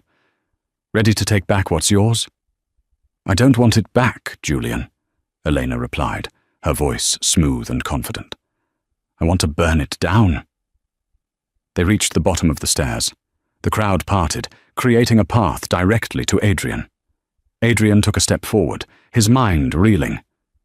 Elena, you look alive? Elena finished for him. She stopped 2 feet away from him. The scent of her expensive perfume, Sandalwood and jasmine, Julian's favorite, wafted over him, replacing the cloying smell of vanilla he used to like. "You're supposed to be in Vermont," Adrian stammered. "And you're supposed to be a faithful husband," Elena said, her voice carrying through the silent room. We both seemed to be full of surprises. "Elena, baby." Adrian tried to touch her arm, his charm reflex kicking in. "We need to talk. You look incredible. Let's go home." Chloe stepped forward, looking insecure and angry. "Excuse me? Who do you think you are?" Elena turned her gaze to Chloe. She looked at the mistress with not anger, but pity. "I'm the woman who built the throne you're trying to sit on," Elena said calmly. "And I'm the woman who is about to kick the legs out from under it." She turned back to Adrian. "Enjoy your speech, Adrian. I'll be listening very closely." She took Julian's arm, and they walked past him, leaving Adrian Vance standing in the shattered glass of his own champagne, while the whispers of the crowd turned into a roar. The ballroom was buzzing with whispers, a hive of bees disturbed by a sudden storm. Adrian Vance wiped his clammy hands on his tuxedo trousers. He needed to regain control of the narrative. He was the CEO. This was his night. He marched to the podium, tapping the microphone. The feedback screech silenced the room. "Ladies and gentlemen," Adrian's voice boomed, though it lacked its usual steady cadence. "Thank you for the dramatic entrance. It seems my wife has made a miraculous recovery. But tonight is about the future. Tonight, I am proud to announce the merger between Vance Global and Oakhaven Tech, creating the largest logistics conglomerate in the hemisphere." Scattered applause. Most people were looking at Julian Thorne, who was calmly sipping a fresh glass of champagne in the front row, with Eleanor seated like a statue beside him. "This merger," Adrian continued, talking faster, "is secured by our manufacturing assets in Southeast Asia. It is a deal worth $4 billion. Actually, it's worth $0. A voice cut through the air. It wasn't Julian. It was Eleanor. She didn't shout. She simply spoke into the silence, and her voice carried with crystal clarity. She stood up, the gold dress shimmering under the stage lights. "Eleanor, sit down," Adrian hissed, covering the mic. "We'll talk about this later." "No, Adrian, we'll talk about it now." Elena walked toward the stage.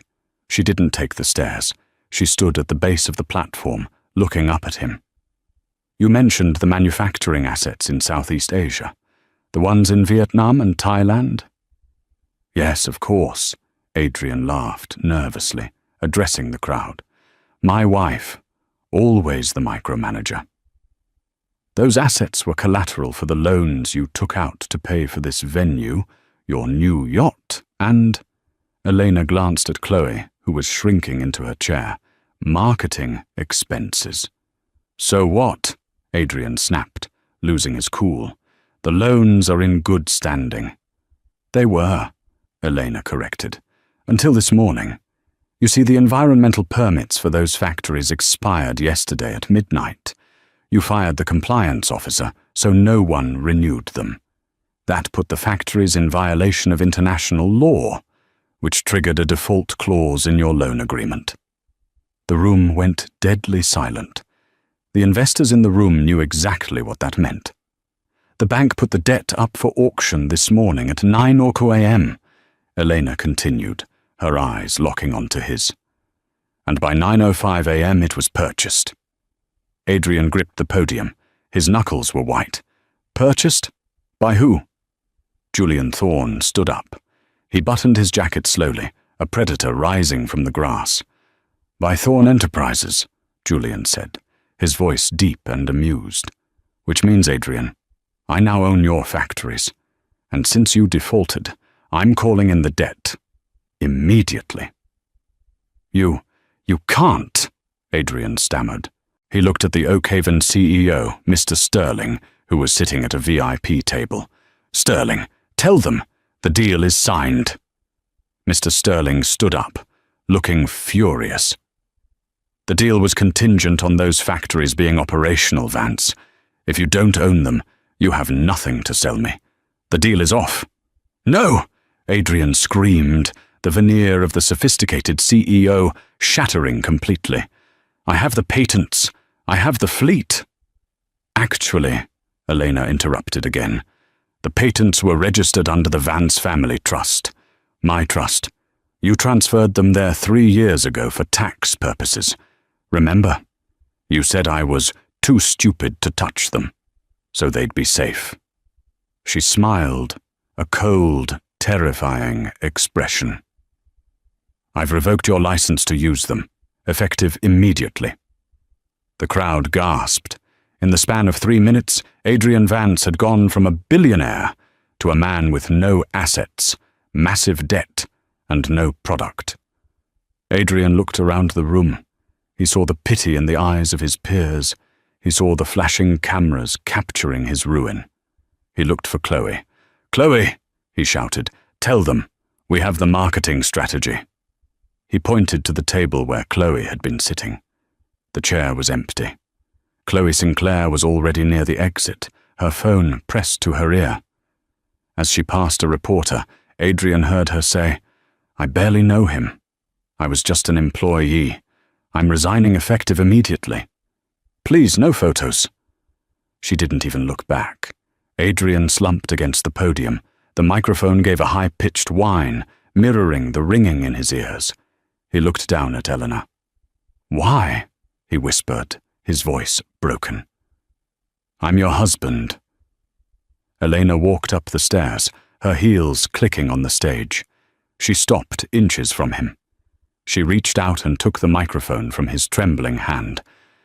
"You were my husband when I was dying on the bathroom floor," she said into the mic, broadcasting her words to the world. "You were my husband when you stepped over me to go to dinner with your mistress.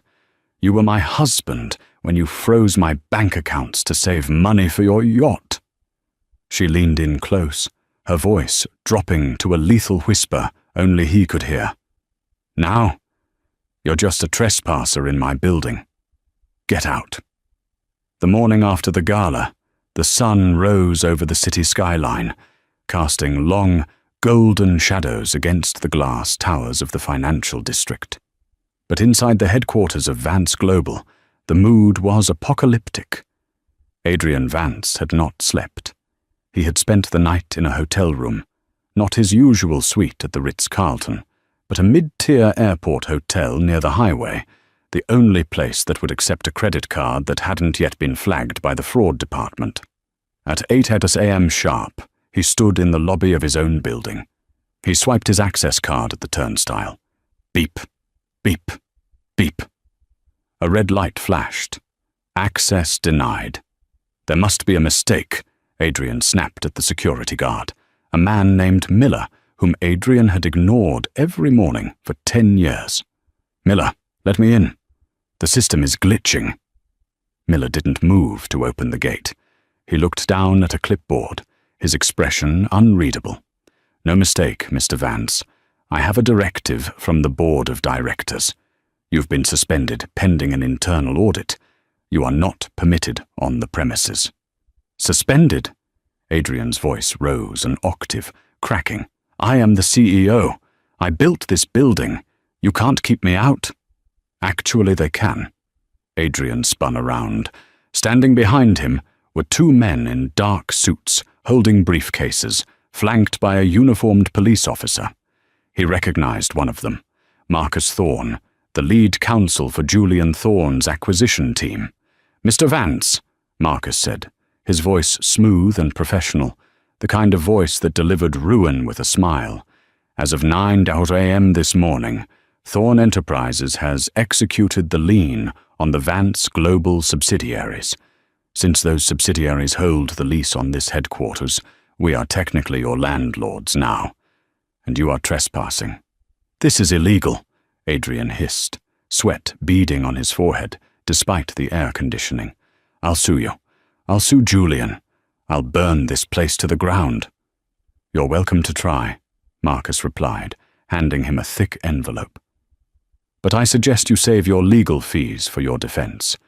The Securities and Exchange Commission has opened an investigation into your transfer of patents to the family trust. Tax fraud is a serious allegation, Adrian." The police officer stepped forward.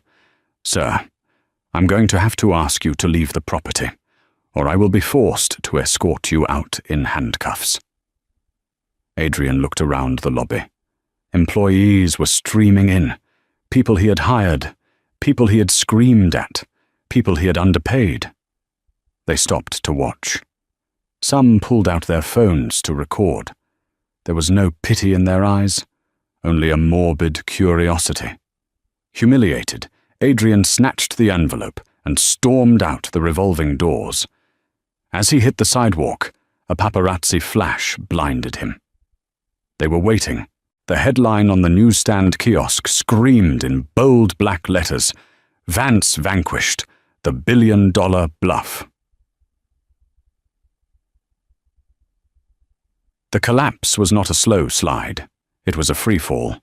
By noon, the bank had foreclosed on the penthouse. The mortgage payments had been tied to the company's stock performance, a risky clause Adrian had signed in arrogance, believing the stock would only ever go up. When the share price hit $2.40 a share, the trigger was pulled. Adrian rushed to the apartment to salvage what he could. He found the locks already changed. A notice from the city marshal was taped to the mahogany door. He banged on the door until his fists bruised. "Open up! My watches are in there! My safe!" The door opened, but it wasn't a marshal. It was Mrs. Higgins, the housekeeper he had forced Elena to fire months ago because she cost too much. "Mrs. Higgins?" Adrian breathed, relieved. "Thank God, let me in. I need to get the safe." Mrs. Higgins stood in the doorway, blocking his path. She wore a visitor's badge. "I'm afraid I can't do that, Mr. Vance. I'm here assisting the auditors with the inventory. Everything inside is considered a seized asset." "But my clothes, my passport." "The auditors have packed a box of personal essentials for you," she said, pointing to a cardboard box sitting in the hallway. "Toothbrush, 2 suits, some underwear. The rest, the Rolexes, the artwork, the electronics. Stay." Adrian looked at the woman who had served his family for years. "Mrs. Higgins, please. I have nowhere to go. Let me just grab the cash from the safe. I know the code."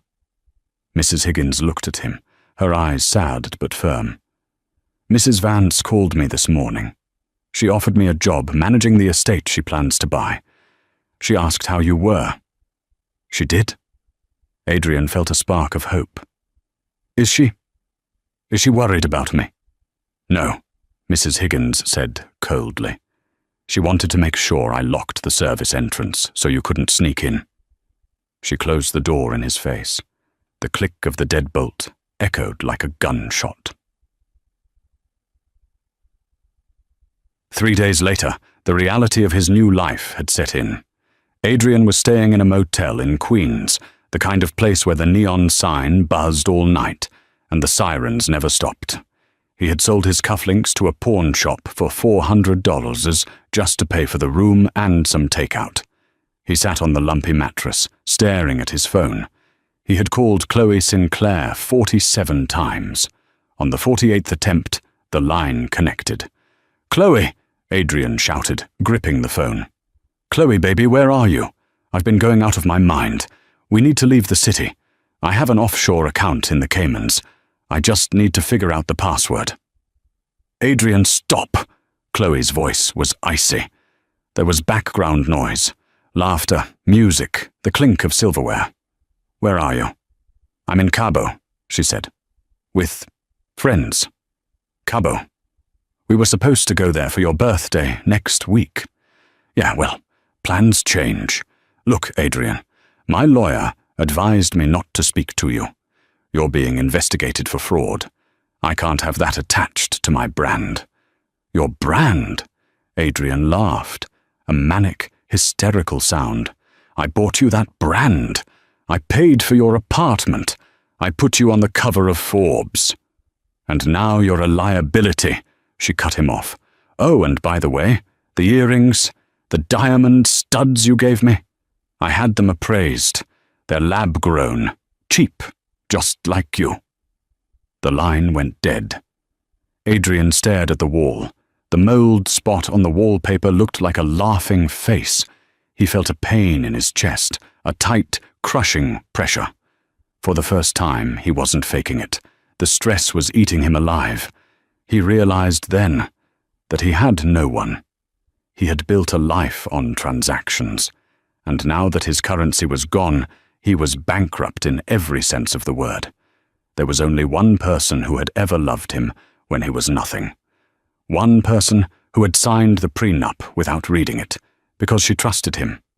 One person who had nursed him through the flu in their first tiny apartment. Elena. The iron gates of the Thorne estate were formidable, towering 12 feet high and topped with gold spikes. It was raining, a cold, biting sleet that heralded the coming winter. Adrian stood by the intercom. He had walked 3 miles from the bus stop because he couldn't afford a cab. His Italian leather shoes were soaked through. His suit was wrinkled, the collar stained. He looked nothing like the titan of industry he had been a week ago. "Please," he said into the speaker, "just 5 minutes. Tell her I'm dying." He waited. 10 minutes passed, then 20. He was shivering violently, his teeth chattering. Just as he was about to turn away, the heavy gates groaned and swung open. Adrian's heart leapt. She still cared. She wouldn't let him freeze. He walked up the long gravel driveway. The house was glowing with warmth. Through the bay windows, he could see a fire roaring in the hearth. Elena was standing on the covered porch. She wasn't wearing a hospital gown or a robe. She was dressed in a thick, cream-colored cable-knit sweater and dark jeans, holding a mug of tea. Her hair was shiny, her skin rosy. She looked peaceful. Standing a few feet behind her, leaning against a stone pillar, was Julian Thorne. He didn't look aggressive. He looked like a man who was completely secure in his territory. Adrian stopped at the bottom of the porch steps. He looked up at her, water dripping from his nose. "Eleanor," he choked out. "You look terrible, Adrian," she said. Her voice wasn't angry. It was factual. I lost everything," Adrian sobbed, falling to his knees on the wet gravel. It was a calculated move. He knew Elena had a soft heart. "The company, the house, the accounts. I'm sleeping in a motel. I have nothing to eat." Elena took a sip of her tea. "I remember when I couldn't eat because I couldn't afford the nausea medication. Do you remember that, Adrian? You told me to chew on ginger root." "I was stressed. I didn't mean it," Adrian pleaded. "I was trying to save the company for us, for our future." "No," Elena shook her head slowly. "You were saving it for yourself. You erased me, Adrian. You watched me fade away, and you turned up the volume on the TV so you wouldn't hear me coughing. I can change." Adrian crawled up 1 step. "I see it now. You're the only one who matters. Chloe, she was nothing, a distraction. You're my wife. We swore an oath, in sickness and in health." Julian stepped forward then. He didn't raise his voice, but his presence was like a physical wall. "That oath is a 2-way street, Vance. You broke it the minute you let another woman wear her diamonds." Adrian ignored him, focusing his desperate gaze on Eleanor. "Eleanor, please. I have a pain in my chest. I think it's my heart. I need a doctor. I need help. Don't leave me to die like this." Elena looked at him. She saw the fear in his eyes. It was real. He was terrified. Not of losing her, but of being ordinary, of being poor, of being alone. She set her mug down on the railing and walked down the steps until she was standing right in front of him. She smelled of sandalwood and rain. "I won't leave you to die, Adrian," she said softly. Adrian let out a breath of relief. "Thank you." "Oh, thank you. I knew you still loved me." "I didn't say that," Elena corrected him. "I said I won't let you die, because death is an escape, and you have a long time to live with what you've done." She reached into her back pocket and pulled out a small, white business card. She tucked it into the breast pocket of his soaked suit jacket. "Dr. Aris runs a free clinic downtown on 4th Street, she said. "He treats the uninsured. He treats people who have been forgotten by the system. Go there. Stand in line. Wait your turn like everyone else. He'll check your heart." Adrian stared at her, the hope draining from his face, replaced by a dawning horror. You're not taking me back?" "The Elena you married is gone, Adrian. You killed her." She stepped back, ascending the stairs to where Julian waited. Julian wrapped an arm around her waist, pulling her into his warmth. "Go now," Elena said, her voice final. "Before I call the police for trespassing. And Adrian?" He looked up, broken. "Try the ginger root. It really does help with the nausea." She turned around and walked back into the house. Julian followed, pausing only to give Adrian a look of utter dismissal before closing the heavy oak door. Adrian Vance was left alone in the dark. The warmth of the house was just a few feet away, but it might as well have been on the moon. He reached into his pocket and pulled out the card for the free clinic. "Dr. Aris. Walk-ins. Welcome." A sob ripped through his throat. He stood up, his legs shaking, and turned back toward the gate. The long walk down the driveway felt like a funeral procession for the man he used to be.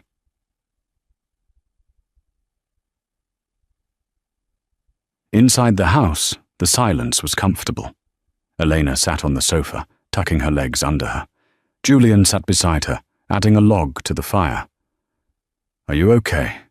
he asked quietly. Elena watched the flames dance. She thought about the man in the rain. She felt a phantom ache in her chest, the ghost of the love she had carried for so long. But as she took a deep breath, her lungs filled with air, clear, pain-free air. "I felt sorry for him," she admitted. Julian tensed slightly. "But," she continued, turning to look at Julian, her eyes bright, "I felt more sorry for the woman I used to be. I spent 5 years trying to be enough for a man who was empty inside. I'm not doing that anymore." Julian smiled, reaching out to take her hand. His thumb brushed over her knuckles. "So, what now, Mrs. Vance? Or, should I say, Ms. Ross?" "Elena," she smiled. "Just Elena. And as for what's next?" She picked up a file from the coffee table. It was the acquisition plan for the new logistics division of Thorn Enterprises. "I think we need to restructure the Asian manufacturing division," she said, tapping the paper. "If we implement a fair wage policy and update the environmental protocols, we can increase efficiency by 15% within the first quarter." Julian laughed, leaning in to kiss her forehead. Music to my ears. Outside, the storm raged on, washing away the traces of Adrian Vance's footprints. But inside, amidst the blueprints and the firelight, Elena Ross was building something that no one could ever tear down again. Fate hadn't just reversed. It had finally set things right. And that is the story of how Elena Vance turned her pain into power. She taught Adrian the hardest lesson of all. Never mistreat the person who holds up your world, because when they leave, the sky falls on you. It's a brutal reminder that karma might be delayed, but it never misses an address. Adrian thought Elena was weak because she was kind, but he learned that the most dangerous creature on earth is a woman who has nothing left to lose. What about you? Have you ever stayed with someone who didn't appreciate you, hoping they would change? Or have you ever had a revenge glow-up, like Elena? Let me know your story in the comments below. I read every single one. If you enjoyed this story of justice and romance, please smash that like button. It really helps the channel grow. And don't forget to subscribe and hit the notification bell so you never miss a new story. I post new dramas every week. Thanks for listening. And remember, know your worth, or someone else will set it for you. See you in the next video.